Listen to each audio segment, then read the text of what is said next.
Madrugador is part of our organic range of wines. It's our Tempranillo.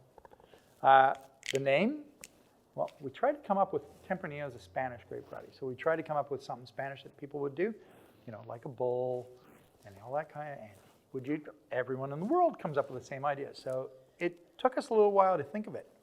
And I don't know if I said it before, but Tempranillo actually means early ripener. And Madrugador is a term in Spain that relates sort of to an English saying, the early bird gets the worm. So it's the early bird. The Madrugador is the early bird. This is the early ripener. And you would think, okay, early ripener, that's what we're going to get. In Australia, it is not.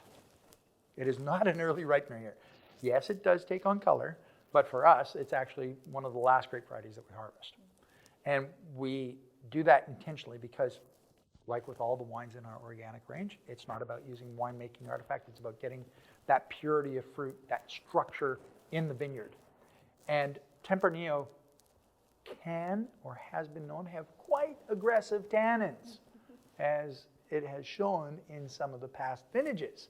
So we want to make sure we get those lovely, long, sinewy, malleable tannins developed so that when we drink them, it doesn't pull our teeth out and put them in backwards. So anyways, enough about that. Let's put some in the glass and take a look at what it looks like, because in the bottle it looks pretty darn dark. Let's see what it looks like in the glass. Yeah, it looks black as the ace of spades. Yeah. So one of the things we use Tempranillo for, and we've worked with this vineyard for a long time, we use this Tempranillo in our blackberry patch. So what I do is I blend some of this Tempranillo back in our Cabernet, and what it does is it grabs hold of that donut in the cab and stretches those tannins out. Makes it more elegant, more ethereal sort of expression of Cabernet. My take on what a Bordeaux would look like, rather than a big, robust New World Cabernet. On its own, though, Tempranillo, that Cab Temp blend too, very, very common in the region of Navarra in Spain. Like that is what they're known for. And I love those wines.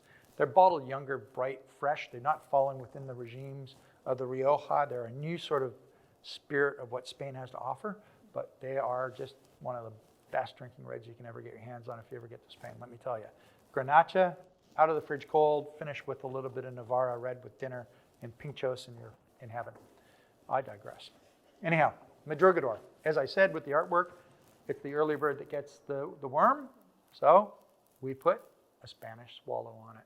And like all the other artworks, the actual flavors that are in the wine are within the artwork itself.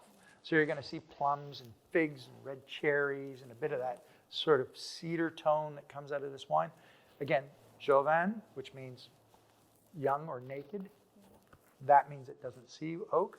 This is all fruit tannin that you see in the glass. So let's put up to our nose and see what we got. I haven't tried this for a while. Wow, blue fruits, like right away. There's a similarity that you smell that. You go, it smells a little bit like Beauregard. Not as juicy, but it's got that same blue fruits. It's got that Satsuma plum characteristic to it. Blueberries.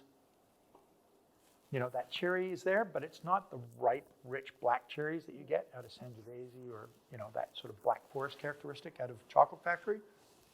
It's more that vibrant, youthful character. And then to me, there's that,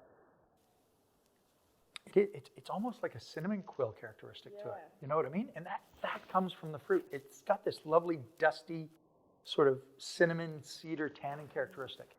This, again, beautiful wine to go with your white meats. I keep talking carnivorous stuff, but a lot of the things that we're talking about when you look at Mediterranean cuisine, they eat a lot of pork in Spain. They eat a lot of chicken. They eat lots of meat-based dishes. Also really good if you want to do some vegetable dishes too. Wow. To me, it's almost tempting me to drink it, and then I'm like, I'm a bit afraid at the back.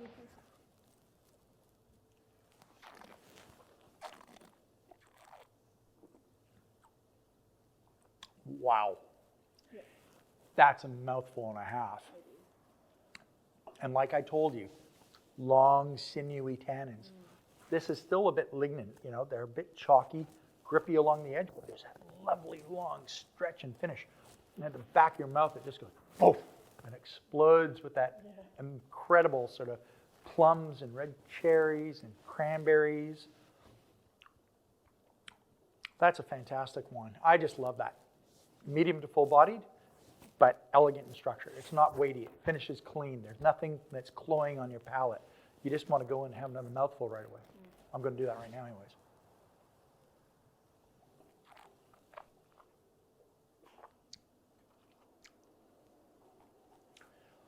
Mate, I think I've just fallen in love all over again. That's why they're my wine children, you know? They reach those points of expression. Oh, got to give that a try. You know, that is perfect this time of the year, fall, winter. It doesn't have a lot of heavy brooding oak to it. It's medium-bodied. You can get that India, stick a nice piece of meat in a slow cooker, pull it out, braise, also bucco. Mate, this will be a winner. Give it a shot.